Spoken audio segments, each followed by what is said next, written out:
2-4-10 টাকা বাড়তে পারে, এটাকে এক্সাম্পল হিসেবে দাঁড় করানো যায় না। সামগ্রিকভাবে ট্রেনের ভাড়া বলেন, বাসের ভাড়া বলেন, এভরিথিং ওয়াজ অ্যাজ বিফোর। এবার ঈদে দ্রব্যমূল্যের বাজারে কোনো অস্থিরতা ছিল না। মানুষের কারো মুখে শুনিনি যে দ্রব্যমূল্য, পেঁয়াজ নুন থেকে শুরু করে কাপড় পর্যন্ত এভরিথিং ওয়াজ স্টেবল। রাস্তাঘাটের দুর্ঘটনা একেবারেই অনেক কম ছিল। আমি মনে করি বিগত প্রায় 1.5 যুগের আরও বেশি সময় ধরে যে ঈদ কেটেছে মানুষের, দ্রব্যমূল্যের বাজারে যে অস্থিরতা ছিল, রাস্তাঘাটে মানুষের ভোগান্তি ছিল আসা যাওয়ায়, অ্যাক্সিডেন্টের মাত্রা অনেক বেশি ছিল। এইবারের ঈদে আলহামদুলিল্লাহ, অন্তত আমি খুব খোলা মনে আপনাদেরকে বলি, এইবারের ঈদে দ্রব্যমূল্যের বাজারে কোনো অস্থিরতা ছিল না। মানুষের কারো মুখে শুনিনি যে দ্রব্যমূল্য, পেঁয়াজ নুন থেকে শুরু করে কাপড় পর্যন্ত এভরিথিং ওয়াজ স্টেবল। মার্কেটে একটা স্থিতিশীলতা ছিল, মানুষের মনে কোনো কষ্ট নেই। নাম্বার ওয়ান, আইনশৃঙ্খলা পরিস্থিতি all over the country was very good as compare to the previous time. ভালো ছিল। রাস্তাঘাটের দুর্ঘটনা একেবারেই অনেক কম ছিল। যে আমাদের দেশে একটা জিনিস তো মনে করবেন যে Malthusian theory, nature will take its own course, জনসংখ্যা যখন মাত্রাতিরিক্ত বৃদ্ধি পাবে তখন কম্পিটিশন বাড়বে, অ্যাক্সিডেন্ট বেশি হবে, রোগ বেশি হবে।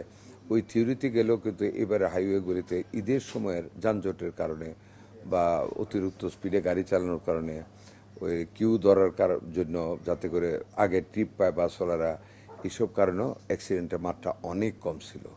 আনফর্চুনেটলি ঈদের দিন রাত্র থেকে 3টা মেজর অ্যাক্সিডেন্ট হয়েছে। একটা হবিগঞ্জে মাছের গাড়ি উল্টে পড়ে 4 জন মারা গেছে, একটা বান্দরবনে পাহাড় থেকে গাড়ি পড়ে একটা অ্যাক্সিডেন্ট হয়েছে, আর কুমিল্লায় যে ট্রেন অ্যাক্সিডেন্টটা হয়েছে due to the negligence of the guard, এটা মানে এই 3টা খুব ফ্যাটাল অ্যাক্সিডেন্ট হয়েছে।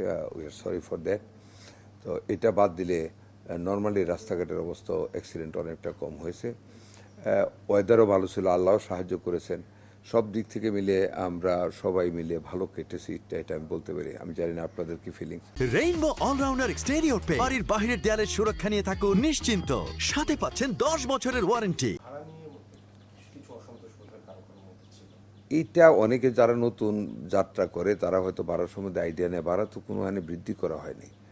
এখন কিছু কিছু ক্ষেত্রে আপনি ধরেন একটা খুব ইমার্জেন্সি পিরিয়ডে একটা লোক ধরেন 12:30 যাবে, গাড়ি যাবে না, এইসব ক্ষেত্রে গিয়ে হয়তো বার্গেনিংয়ে প্রাইভেট গাড়িগুলির সাথে 2-4-10 টাকা বাড়তে পারে, এটাকে এক্সাম্পল হিসেবে দাঁড় করানো যায় না। সামগ্রিকভাবে ট্রেনের ভাড়া বলেন, বাসের ভাড়া বলেন, এভরিথিং ওয়াজ অ্যাজ বিফোর।